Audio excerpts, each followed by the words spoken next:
Hampir semua orang ketakutan dengan COVID akibat propaganda yang dibesar-besarkan oleh media. Tiap hari, semua media mengutip jumlah korban terinfeksi dan kematian akibat COVID. Seharusnya, media-media juga melakukan investigasi dan komparasi sendiri untuk memberi informasi yang lebih mencerahkan bagi publik. Mari kita gunakan data-data yang dipublikasikan oleh organisasi-organisasi elit. Kita gunakan data mereka untuk memukul mereka sendiri. Dalam seni bela diri, ini disebut jurus pinjam tenaga lawan. Kita gunakan data-data jumlah kematian tahun lalu dari PBB, Worldometer, The Lancet Infectious Diseases, dan WHO. Jumlah kematian orang sedunia tahun lalu, proporsi 131 hari dari 1 Januari sampai dengan 10 Mei, hampir 21 juta orang yang mati. Jumlah kematian akibat kanker tahun lalu, pada periode yang sama, 3 juta orang. Kematian akibat HIV atau AIDS, 616.000 orang. Akibat diare, 586.000 orang. Akibat TBC, 530.000 orang. Akibat malaria, 359.000 orang. Akibat COVID-19 disebut 280.000 orang. Artinya, dari 100 orang yang mati di seluruh dunia, cuma 1 orang yang mati karena katanya terinfeksi COVID. Itu pun hasil tesnya 80% meleset. Bukan karena PCR-nya, tapi karena nggak ada acuan ilmiah yang disebut gold standard.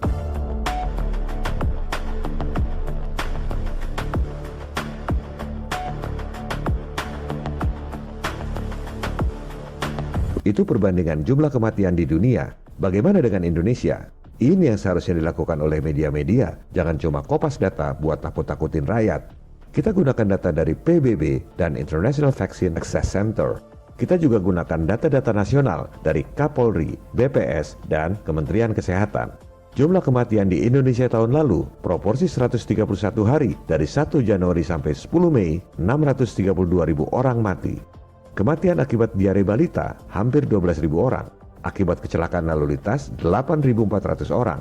Akibat HIV atau AIDS 1.600 orang. Berapa jumlah kematian yang katanya karena COVID? 959 orang.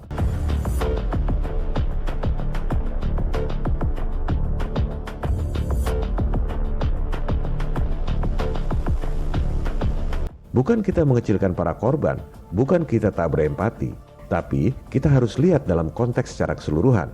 Banyak yang nanya, di rumah sakit kenapa banyak yang mati? Loh, kok cuma nanya yang 0,2%? Kenapa nggak nanya yang 99,8%? Matinya karena apa? Jumlah orang yang mati karena kecelakaan lalu lintas hampir 9 kali lipat dari yang mati karena COVID. Kenapa nggak tutup aja sekalian semua jalan raya karena banyak yang mati? Emangnya kecelakaan lalu lintas nggak bahayakan orang lain? Kenapa bukan mobil-mobilnya aja yang disuruh social distancing supaya nggak ada tabrakan? Jumlah 959 orang itu pun tak ada satupun yang virusnya dimurnikan dan diperiksa. Karena memang begitu acuan dari WHO. You know, the test is not testing for a virus and it's not testing for an exosome. It's testing for a specific genetic sequence. And we don't really know where that genetic sequence comes from, so we don't really know what the test is testing for.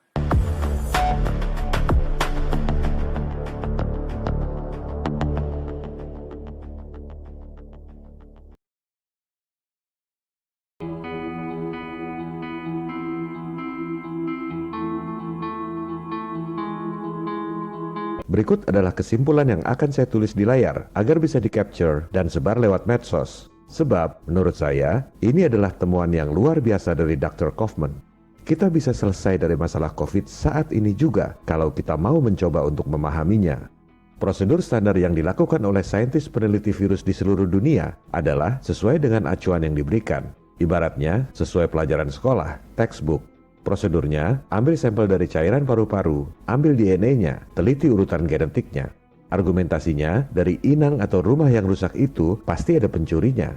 Jadi, yang diambil itu pasti DNA dan RNA virusnya. Lantas, dibandingkan dengan urutan genetik virus lain yang sudah dikenal. Penentuan spesies COVID adalah seperti itu, langsung dibandingkan dengan urutan genetik SARS. Karena 75% urutan genetiknya sama, maka disimpulkanlah bahwa itu adalah keluarga virus corona.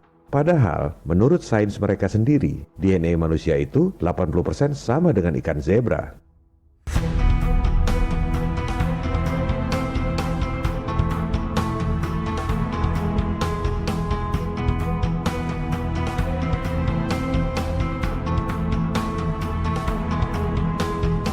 Yang disampaikan oleh Dr. Kaufman adalah sampel itu ibarat tong sampah yang isinya banyak. Kalau virusnya nggak dimurnikan dulu, gimana kita